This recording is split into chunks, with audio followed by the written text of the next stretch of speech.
దానికి తోడు బలరాం గాడు పెద్ద నీచుడు, దుర్మార్గుడు, ఎదవన్నర ఎదవ అని నా కటౌట్ గురించి మీనాక్షి డైలీ సీరియల్ రేంజ్ లో చెప్పింది. అందులో అబద్ధాలే ఉన్నాయి గుంటడా, అన్ని నిజాలే కదా.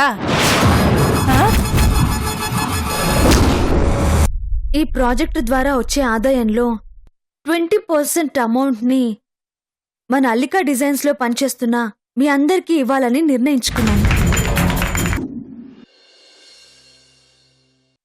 ఈ విషయంలో మీ అభిప్రాయం తీసుకోలేకపోయినందుకు నన్ను క్షమించండి.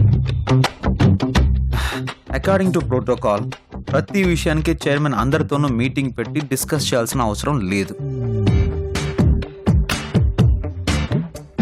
ఇలాంటి విషయాల్లో డెసిషన్ తీసుకునే పవర్ చైర్మన్కే ఉంటుంది. సో అందుకని ఇలా సారీ చెప్పడానికి వచ్చే ముందు చైర్మన్కున్న పవర్స్ ఏంటో తెలుసుకుంటే బాగుంటుంది. Anyhow thank you. యాక్చువల్గా ఈ ప్రాజెక్ట్ వర్క్ అంతా కంప్లీట్ అయిపోగానే స్టాఫ్ అందరికి గిఫ్ట్లు కానీ బోనస్ కానీ ఇవ్వాలని నేనే అనుకున్నాను. కానీ ఏ రూపంలో ఇవ్వాలి అనేది క్లారిటీ లేదు. But your decision is absolutely perfect.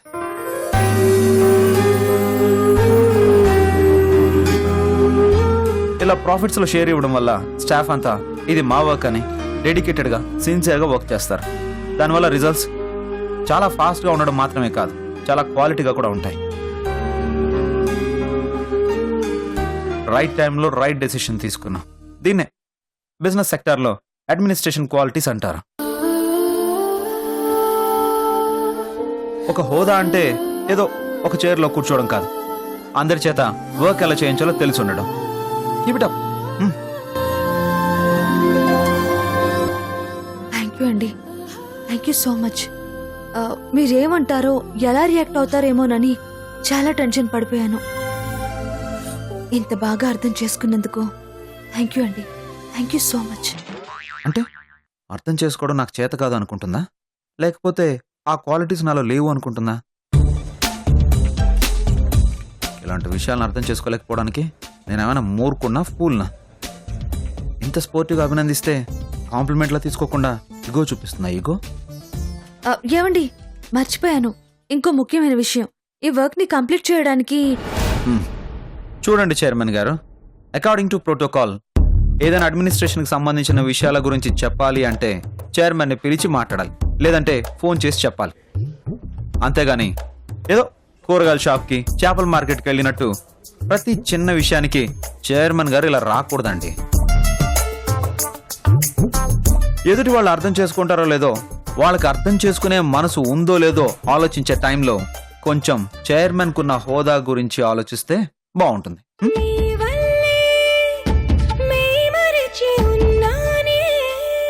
ఓకేనండి, థ్యాంక్ యూ.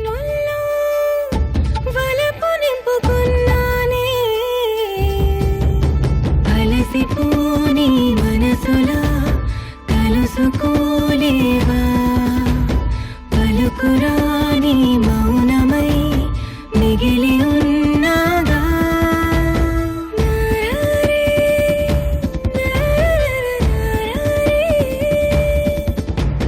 నీ తోడే కోరుకుని వచ్చానే ఇది చాలు. ఏదైనా అడ్మినిస్ట్రేషన్కి సంబంధించిన విషయాల గురించి చెప్పాలి అంటే చైర్మన్ని పిలిచి మాట్లాడాలి, లేదంటే ఫోన్ చేసి చెప్పాలి.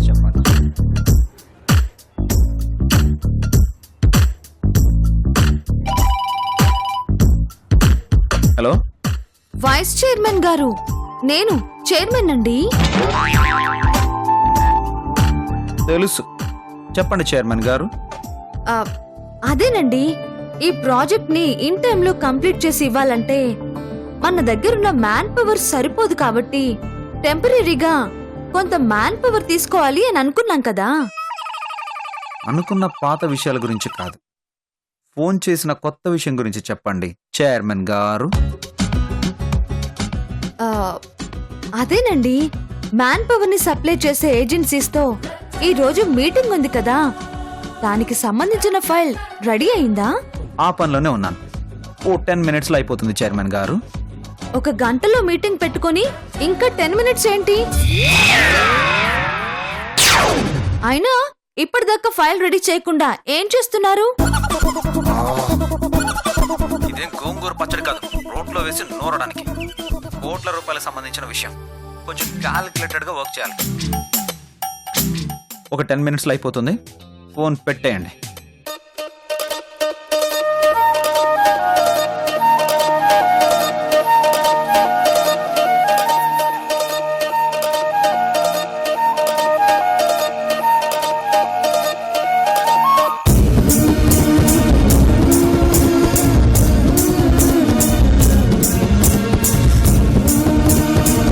చైర్మన్ కొన్న హోదాలేంటో తెలుసుకోమని అలా అన్నానో లేదు, వెంటనే ఇంత యాటిట్యూడ్ చూపించేస్తుందా? ఈగో.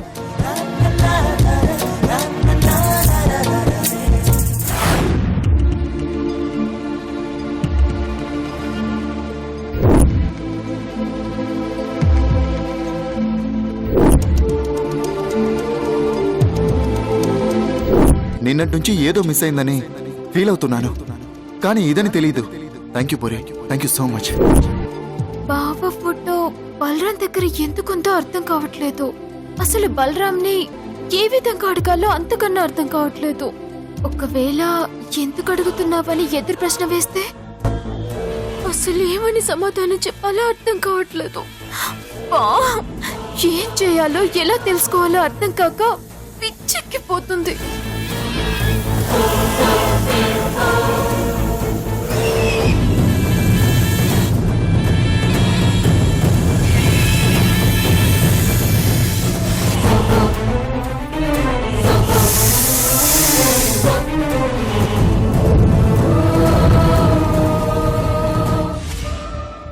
ఇదిగో అపర్ణ, ఈ ఫోటో లుకింగ్ చెయ్యి. అమ్మాయి అచ్చు సినిమా హీరోయిన్ సమంత లాగే ఉంది. కొంచెం రంగు తక్కువ అనిపిస్తోంది వదినా. అవునా? అయితే ఇది లుకింగ్ చెయ్యి. అమ్మాయి తమన్నా లాగా తలతల్ల ఆడిపోతూ ఉంది. బలరామేమో 6 అడుగులు, ఈ అమ్మాయి ఏమో హైట్ చాలా తక్కువగా ఉంది. చూడటానికి ఈడు చూడంత బాగోదు వదినా. అవునా? ఈ ఫోటో లుకింగ్ చెయ్యి. ఇది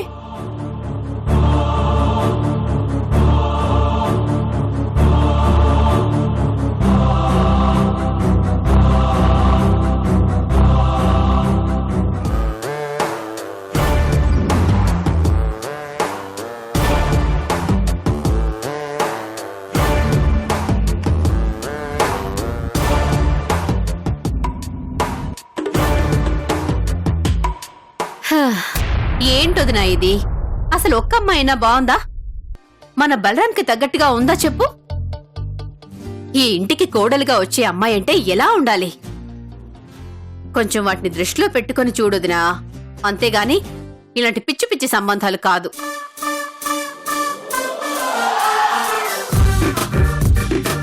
ఇదిగో కనుకో, నువ్వేంటి ఒక డైలాగ్ కూడా టెల్లింగ్ చేయకుండా గోయింగ్ చేస్తున్నావు?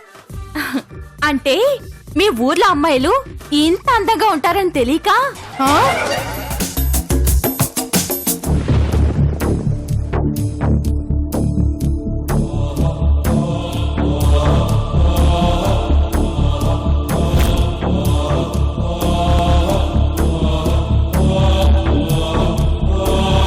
ఎందుకు నచ్చుతాయి? మ్యారేజింగ్ చేయాలన్న ఆలోచన ఉంటే కదా నచ్చడానికి ఆలోచించడానికి. నువ్వు వాడేమన్నా రక్త సంబంధి కూడా ఏమిటి?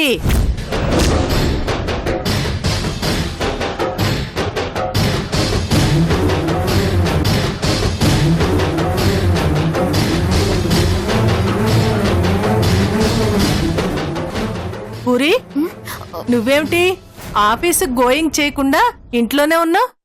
ఏం లేదు అంటే కొంచెం తలనొప్పిగా oh my god, oh my god, ఇంత స్మాల్ ఏజ్ లో హెడ్ నొప్పి ఏంటమ్మా? కొంప తీసి ఎక్కువగా థింకింగ్ చేస్తున్నావా ఏమిటి? What is the problem? అబ్బే అలాంటిదేం లేదు ఆంటీ. ఏమిటోనమ్మా, కారం లేకుండా కూర, కారణం లేకుండా తలనొప్పులు ఉంటాయేంటమ్మా? మీరు చెప్పడం మేము వినడం. ఆంటీ ఏంటి, టీ కావాలా? ఆహా, అది కాదా ఆంటీ. ఇందాక మీరేదో అన్నారు. ఓ అదా, బలరాం కోసం ఎన్ని సంబంధాలు తెచ్చినా సరే వాళ్ళకి నచ్చడం లేదు. నేను శ్రీదేవి లాంటి అతలోక సుందరిని తీసుకురావాలి. అయినా టుడే టుమారో అదేనమ్మాయి, ఇవాళ రేపు నీలాంటి అందమైన అమ్మాయిలు ఎక్కడ దొరుకుతారు చెప్పు? ఆహా, ఆ విషయం గురించి కాదా ఆంటీ. ఏదో ఆలోచన, రక్త సంబంధం అని ఏదో అన్నారు. పర్లేదు, పావు చెవులు బాగానే ఉన్నావుగా. ఆ, అబ్బే రక్త సంబంధం కాదమ్మా, మంచి సంబంధం, గుడ్డు సంబంధం అన్నాను. లేదా ఆంటీ, మీరు రక్త సంబంధం అని అన్నారు, కానీ తర్వాత ఏమన్నారో క్లియర్ గా వినపడలేదు. ఇదిగో చూడమ్మాయి, నీకు అసలే తలనొప్పిగా ఉంది అన్నావు, ఇంకా ఎలాంటి ఏదో తలనొప్పులు అవసరమా చెప్పు?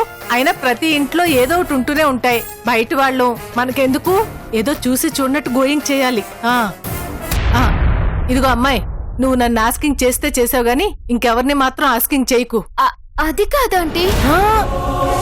ఇదిగో నువ్వు అసలే పిచ్చిదానివి, నీ నోట్లో మాటే ఆగదు. నోరు మూసుకుని సైలెంటింగ్ గా ఉండు. బాణం బాగానే గుచ్చుకుంది.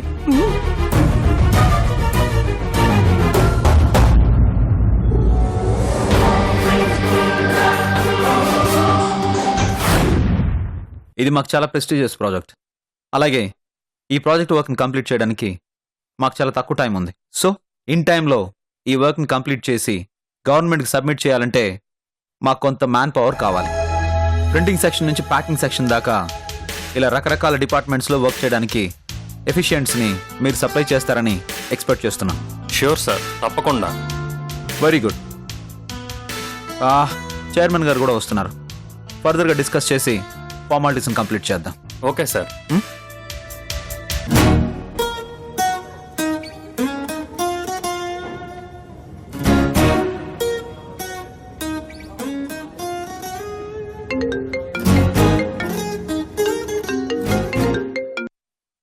హలో,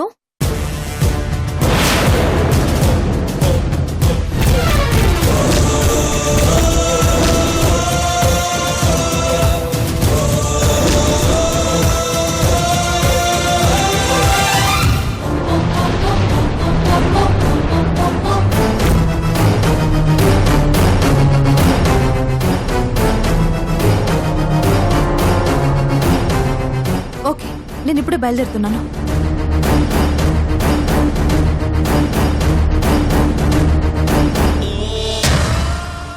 మమత మేడం, నేను కొంచెం అర్జెంట్ పని మీద బయటికి వెళ్తున్నాను. ఈ ఫైల్ ని సార్కి ఇచ్చి మీటింగ్ ని కంటిన్యూ చేయమని. అలాగే madam.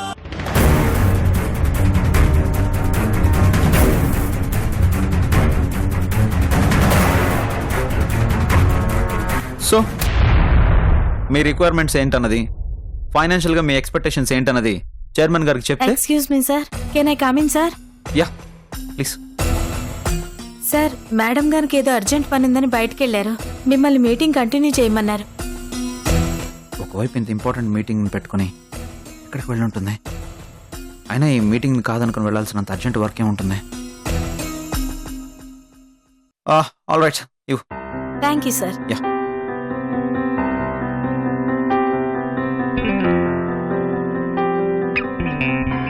Okay friends, from my side, our requirements are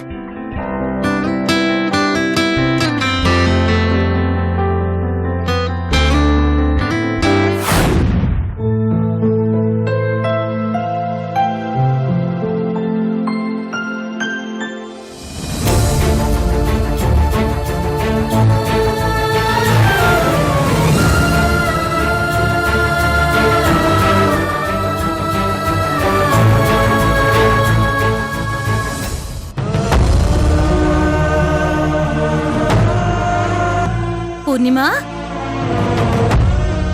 ఎప్పుడొచ్చావే? అలా గుమ్మం బయట నిలబడ్డావేంటి? బొట్టెట్టి పిలవాలా ఏంటి? రా లోపలికి రా.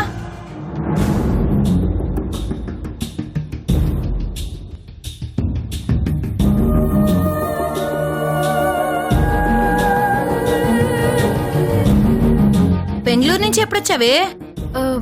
2 రోజులు అవుతుందమ్మా. మేం ఫోన్ చేయటమే తప్ప నువ్వు చేయటం కానీ మాట్లాడటం కానీ ఏమీ లేదు. అసలు ఇక్కడ అమ్మా నాన్నలు ఉన్నారన్న విషయమే పూర్తిగా మర్చిపోయినట్టున్నావు.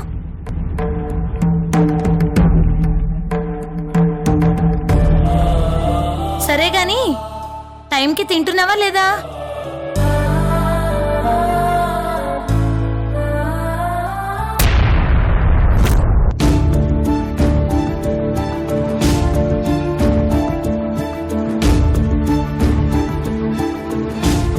ఎప్పుడు చెవు కోసిన మేకలా అరుస్తూనే ఉంటావు. అలాంటిది నేను ఇంతసేపటి నుంచి మాట్లాడుతుంటే ఉలుకు పలుకు లేకుండా అలా డల్ గా నిలబడున్నావు. ఏమైంది? అమ్మా, ఏంటి ఏం లేదమ్మా. అలా డల్ గా ఉన్నావు? ఏమైందే? పోనీ ఎవరైనా ఏమన్నా అన్నారా? అలాంటిదేం లేదమ్మా, కొంచెం తలనొప్పిగా ఉంది. తలనొప్పిగా ఉందా? ఉండు, కాఫీ తీసుకొస్తానుండు. అమ్మా, ఏంటి? అమ్మా, ఒక విషయం అడుగుతాను, కరెక్ట్ గా సమాధానం చెప్తావా? ఏంటి?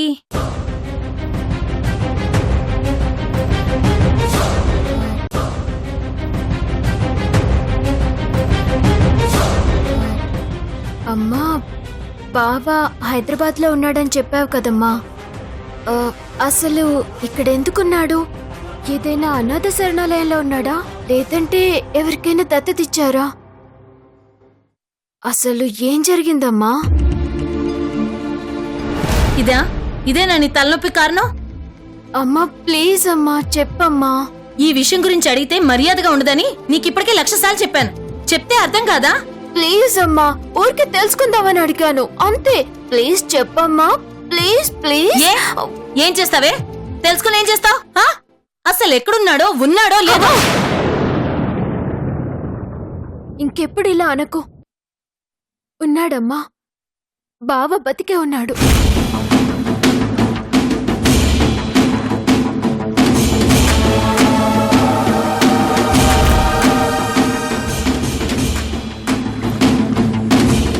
ఏం మాట్లాడుతున్నావే నువ్వు? ఏదో చూసినట్టే చెప్తున్నావు, అంత ఖచ్చితంగా చెప్తున్నావు.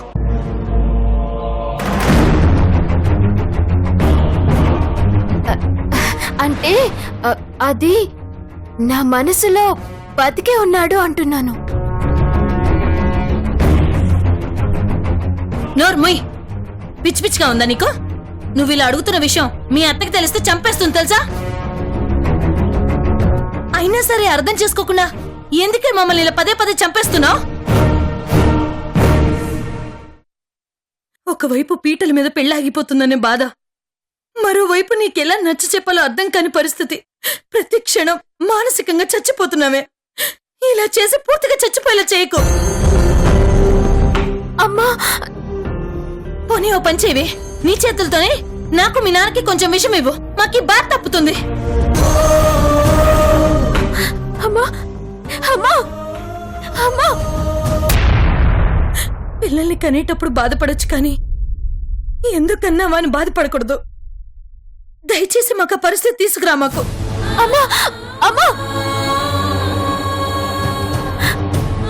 అమ్మా.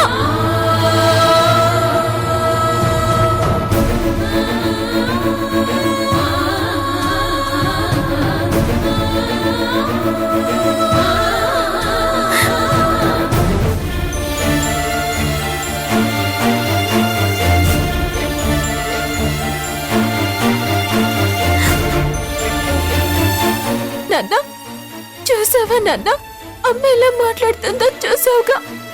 నా చేతులతో నేనే విషం ఇచ్చి చంపాలంట. మీరు తప్ప నాకెవరున్నారు నాన్న? అసలు అమ్మలో ఎలా మాట్లాడగలుగుతుంది నాన్న? అమ్మ కదమ్మా అరిచి బయటపడింది.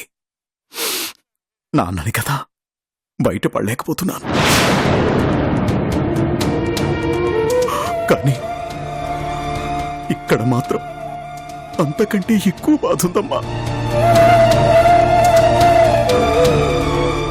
ఆ బాధని మోయడం చాలా కష్టంగా ఉందమ్మా. ఆ బాధని భరించలేక ఈ గుండె ఎక్కడ ఆగిపోతుందోనని భయంగా ఉందమ్మా.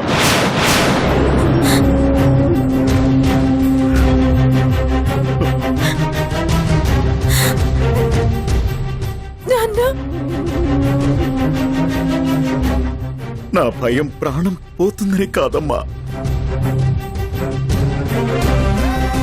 నాకు నా కూతురు తప్ప మరో ప్రపంచం తెలియదమ్మా. నా 50 ఏళ్ల జీవితంలో 22 ఏళ్లుగా కేవలం నా కూతురు కోసం మాత్రమే బ్రతుకుతూ వస్తున్నాను.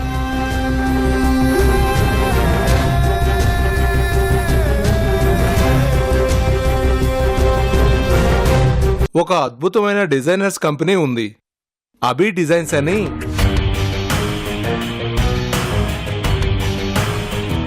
మీరు వాళ్ళ హెల్ప్ తీసుకుంటే మీరు ఎక్స్పెక్ట్ చేసిన దానికంటే బెటర్ క్వాలిటీ ఇస్తారు. మీరు ఓకే అంటే నేను వాళ్ళతో మాట్లాడి మీటింగ్ అరేంజ్ చేస్తాను. లేరా సార్, ఫస్ట్ పైకి లేరా.